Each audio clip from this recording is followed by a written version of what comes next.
Hello, everyone.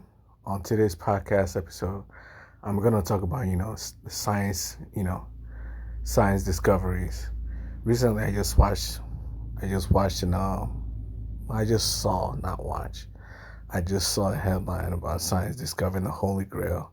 Scientists discovering the Holy Grail of quantum computing. And it just reminds me of all the scientific discoveries that, have ended up being garbage, throughout the years. My entire life has been filled with scientific discoveries that ended up being false in the future. Like, for example, just recently there was a Nobel Prize winner who won the Nobel Prize, right? The person won the Nobel Prize because of his scientific discovery, and then come to find out, months later now, right, that his Nobel Prize was a sham. The discovery was a sham. He didn't. He wasn't really. His discovery didn't make any sense whatsoever. So he ended up winning the Nobel Prize for something that he didn't really deserve, because his Nobel Prize was based on his discovery. But since his discovery wasn't really you know real, the when they did further testing on his discovery, ended up being that was just badly it was a badly done scientific discovery. The whole testing process was badly orchestrated. But he already won the Nobel Prize. What is the Nobel Prize community gonna do about it? Are they gonna take his Nobel Prize back when they find out that his discovery was a false discovery? He didn't even he what he found was a lie. Are they gonna take it back? This just brings it back to all the whole global warming thing. One moment there's that's why I just everything about science, man. You really just have to take it with a grain of salt. The whole scientific community, all they do is run around in circles most of the time. You just have to take what they tell you with a grain of salt sometimes. Sometimes they're real discoveries, then sometimes it's just people trying to steal money from the government.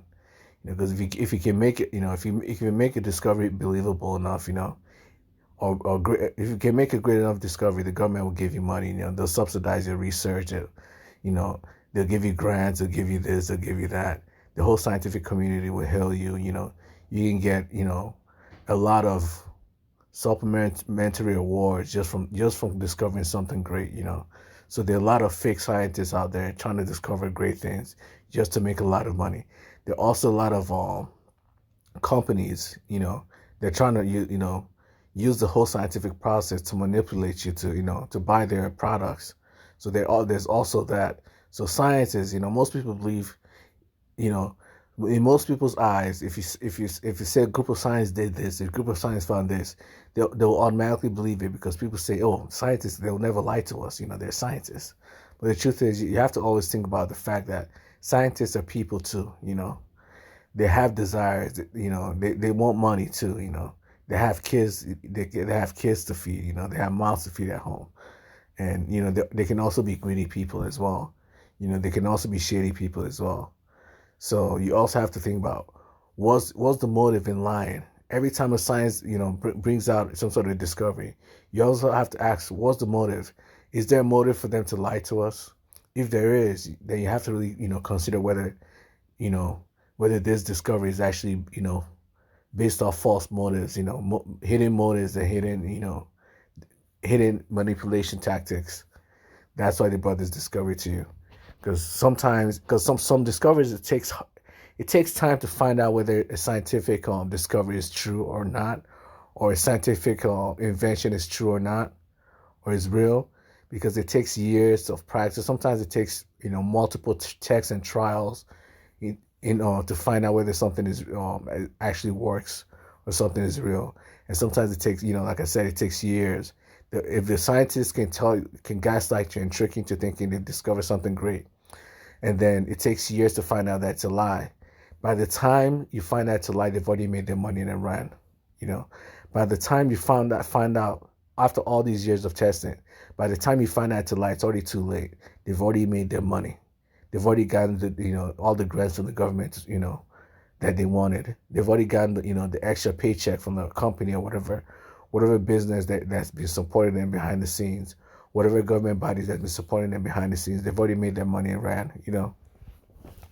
So we really have to be careful about scientific discoveries, because you never know what's going on behind the scenes. Some of these scientists just want a big paycheck. And the whole scientific community, you have to be careful about the whole scientific community, because many people automatically believe in the whole peer review process.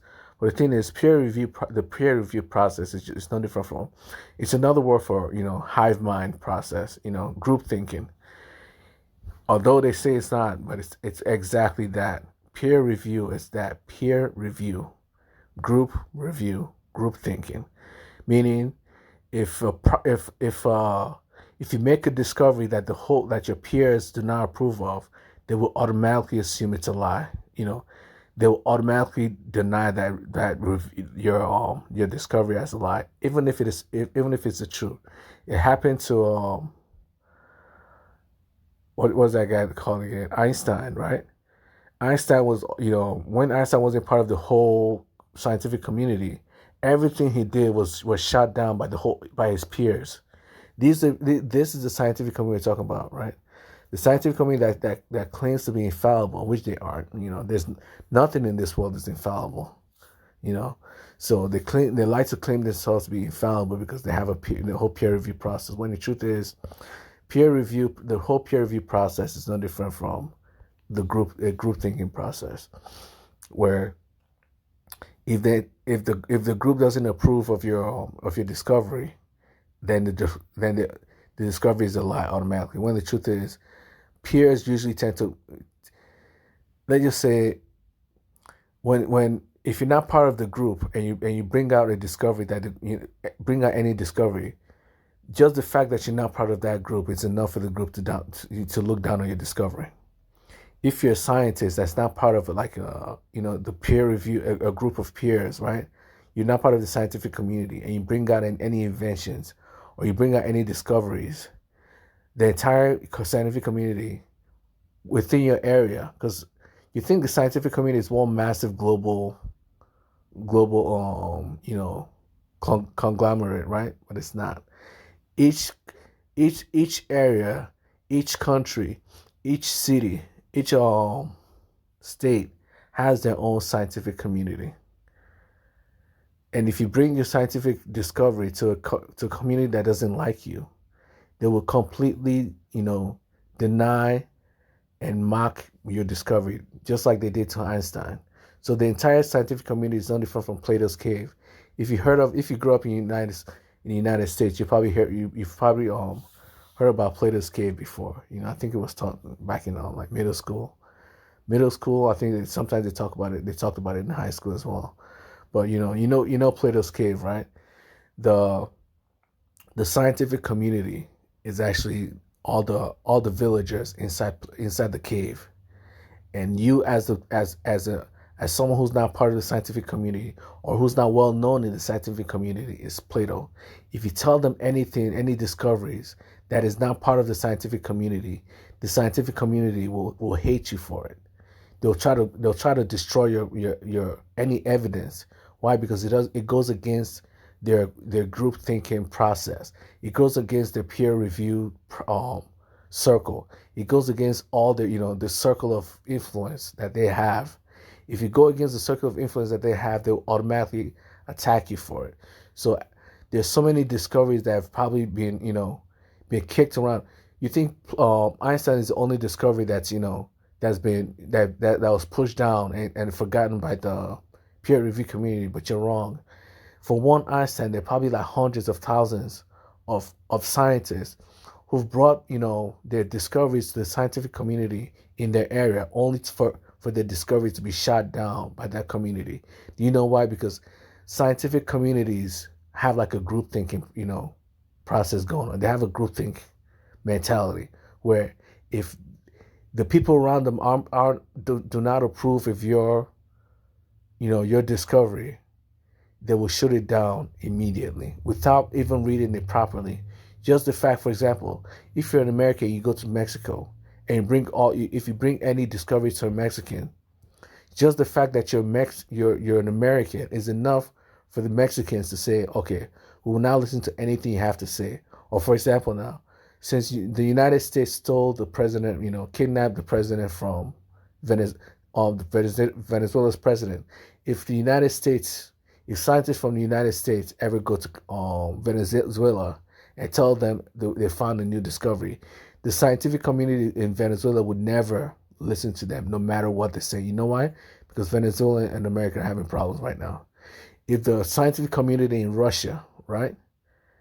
If a Ukrainian goes to Russia, a Ukrainian scientist goes to Russia and tells the scientific community in Russia that he discovers something great, he discovers something, something revolutionary.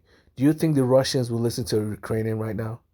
Now that they're going through a war, do you think they'll listen to him? Obviously not. So you have to think about a scientific community being a very, very closed-minded group. They may call themselves open-minded, blah, blah, blah, but the truth is they're only open-minded to the people around themselves. They're only open-minded to the scientific community that they approve of.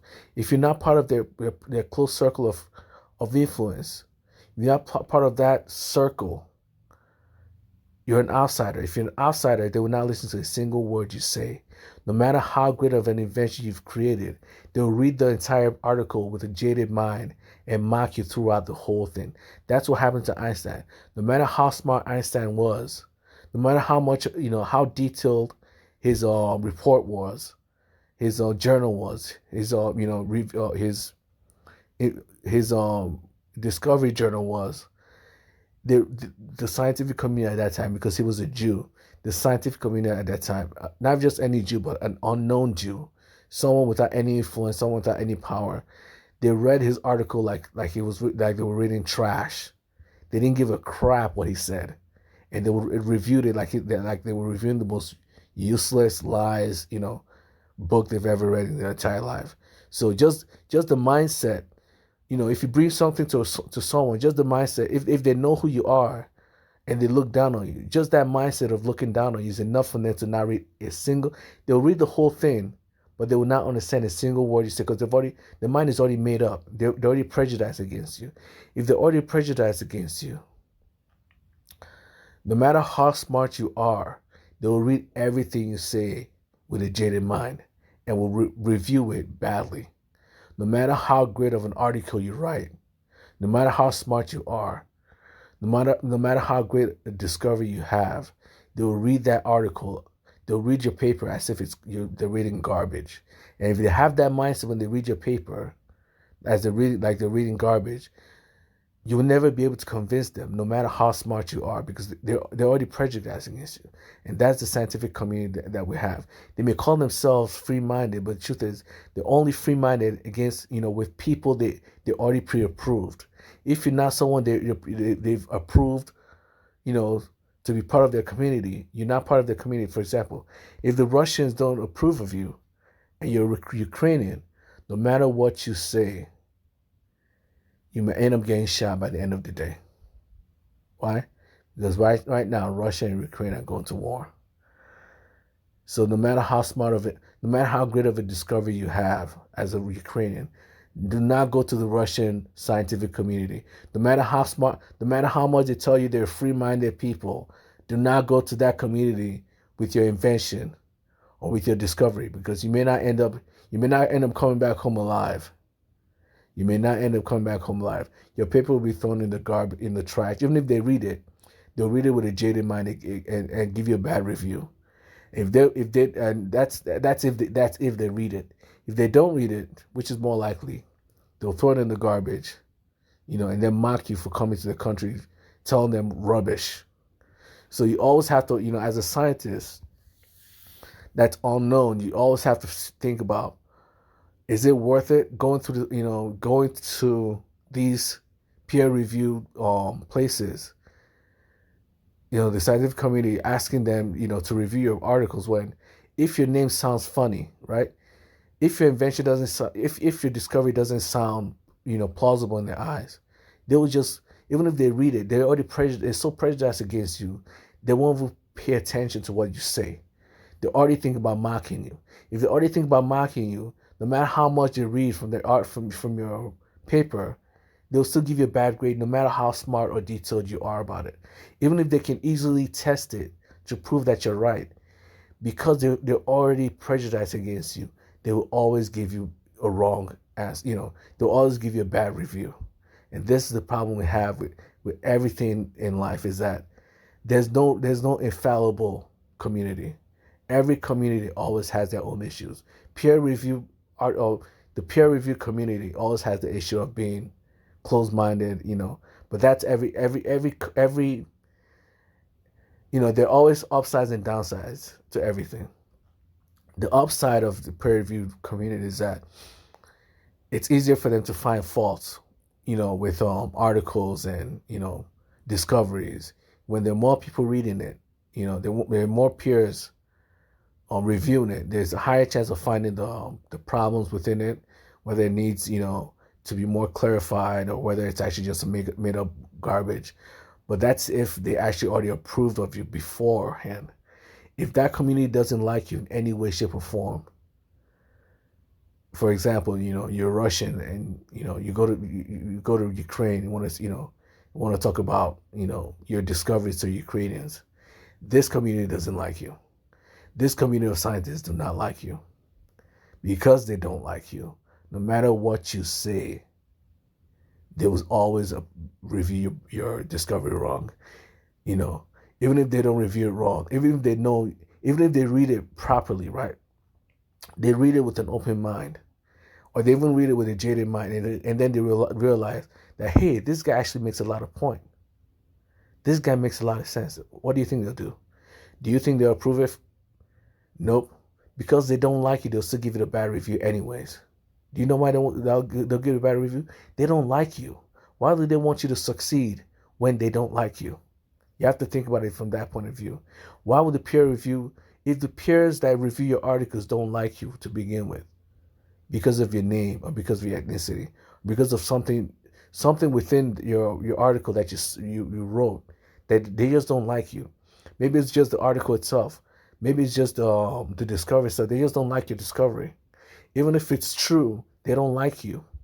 If they don't like you, even if they find out that it's what you said is 100% fact, they can still review your stuff wrong anyways. They can still give you a bad review. You know why? Because if they don't want you to prosper, they don't want you to prosper. If they don't want you around the community, they don't want you around the community. If they don't want you to this discovery to be approved, they will not approve it. So you always have to be careful of the fact that nothing is perfect in this world. There's nothing is perfect, especially the whole peer review community. The scientists, that's why I've always known that this whole scientific community, you have to really be careful what you gain from it. Some of these scientists have been paid. They get they're more inclined to review your article, some certain articles, to give good reviews to certain articles, certain discoveries, because they get paid to do that. You think they won't, but there's so many people with money in this world, man. And some of these scientists are living paycheck to paycheck. Some of these scientists are only one paycheck away from going bankrupt.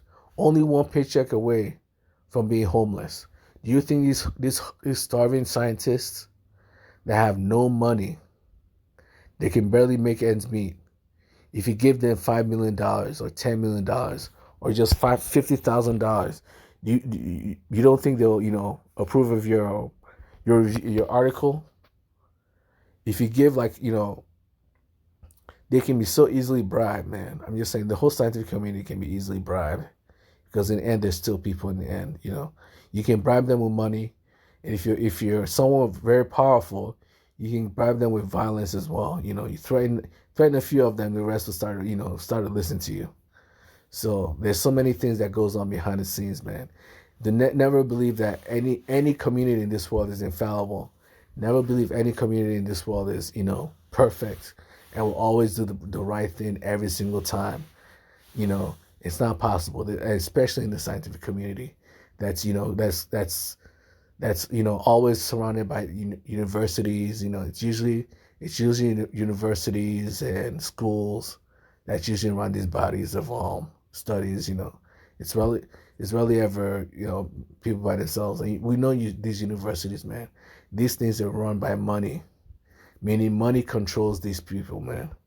As long as you have enough money, you can have any scientist approve of any any article, any discovery you have. You can just buy these scientists, man. You can buy them. It takes a while to buy a large group enough to start approving your discoveries. But it's all it takes is one scientist at a time. One scientist at a time, and slowly but surely, you can have a group, a whole group, you know, of scientists hidden behind the scenes that always approve any false discoveries you have in order to in order to promote your product.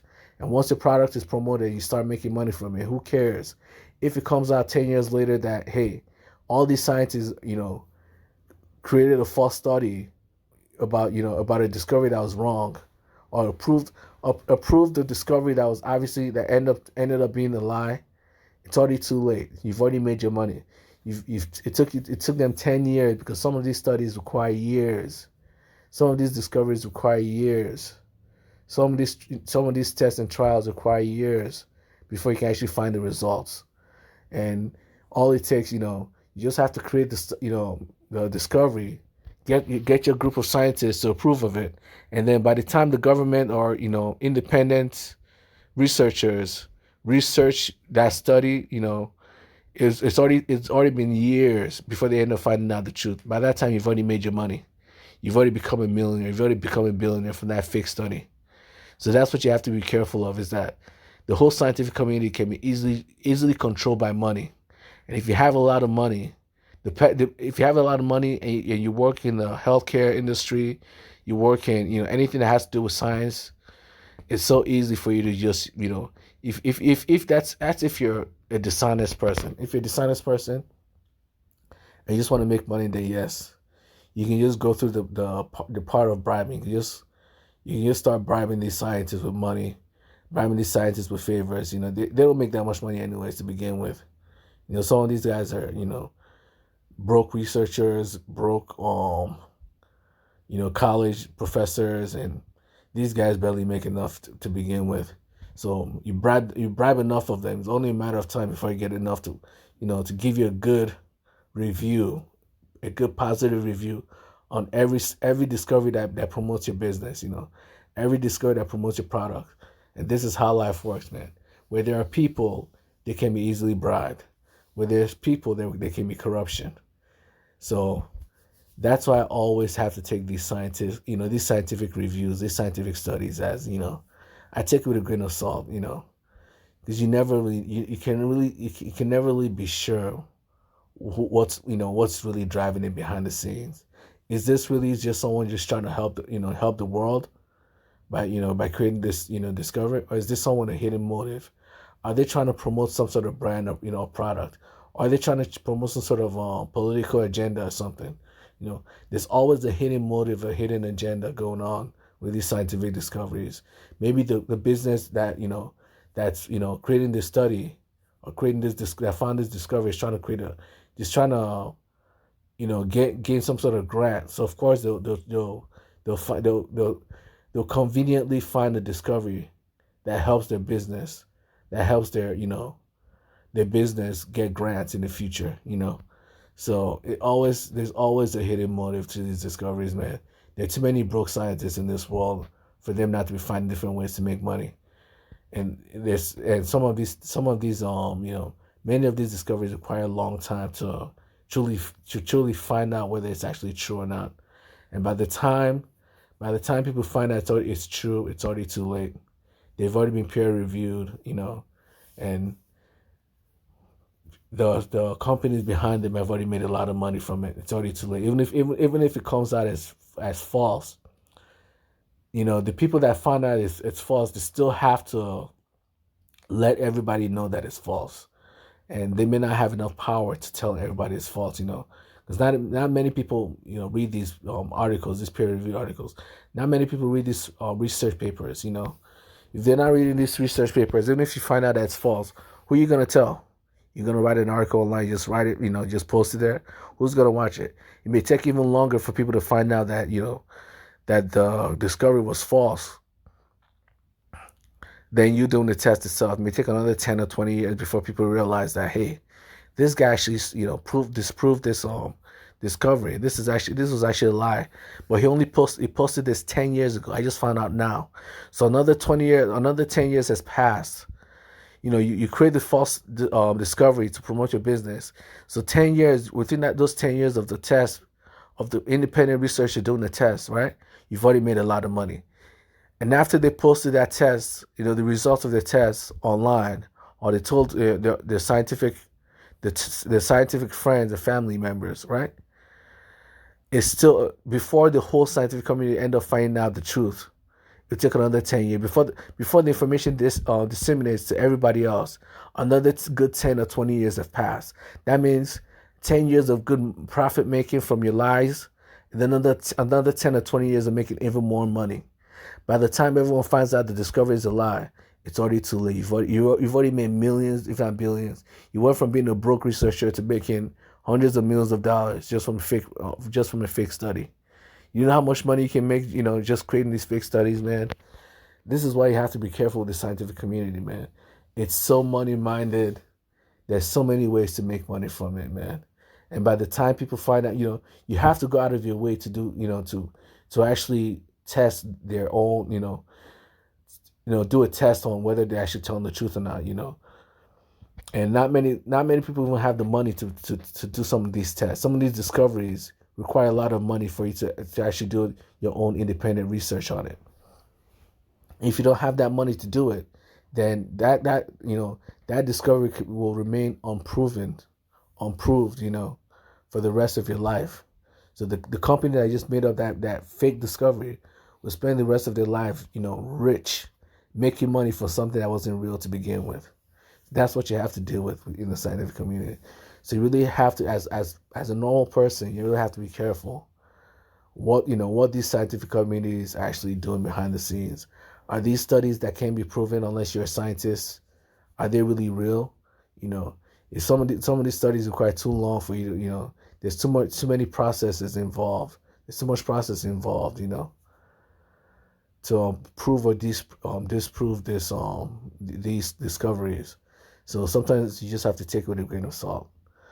I see them all the time, One moment there's global warming. There's scientists that prove there's global warming. Then from the same community, the same scientific community, I'm hearing there's proof that global warming is a myth. One moment here there's global warming. There's scientific proof of global warming. Another moment there's scientific proof that global warming is a myth. So which one is it? Is global warming real or is it a myth? There's both evidence of both. If there's evidence of both, then which one? Who's the one telling the truth? Who's the one telling a lie? The ones lying to you have already made their money, and they're still making their money till this day. And the one telling the truth, who knows? I can't even tell which one's telling the truth online or not. But this is the kind of scientific community we live in. This is the world we live in. When people are involved, money can corrupt them. And people, there are way too many people involved in the scientific community.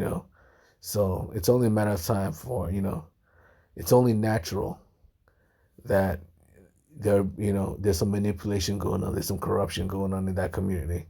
That to the point where we can't even tell what's the truth or a lie anymore. So you just got to take anytime you see a discovery, any scientific discovery, you got to take it with a grain of salt, man. That's what I've been doing for years. I don't really go against these discoveries. I just look at them like something that could be real, something that could be a lie.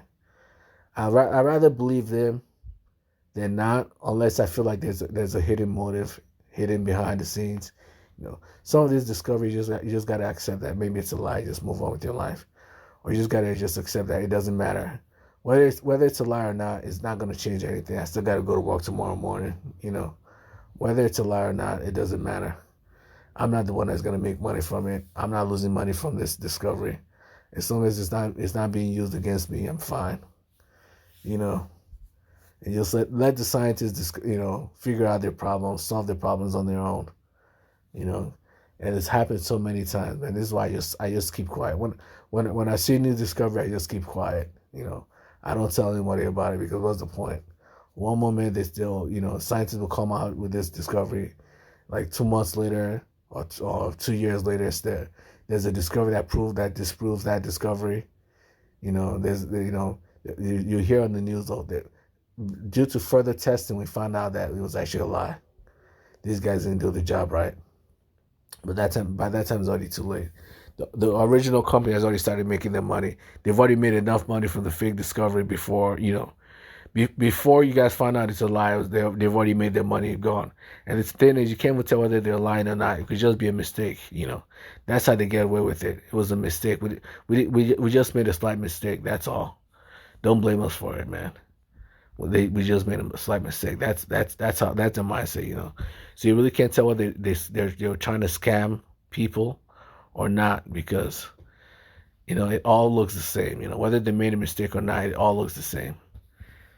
And that's the problem. You just have to just take whatever scientists discover with a grain of salt, whether they're telling the truth or not. If it doesn't apply to you, just accept that it could be lying to you, and just move on with your life.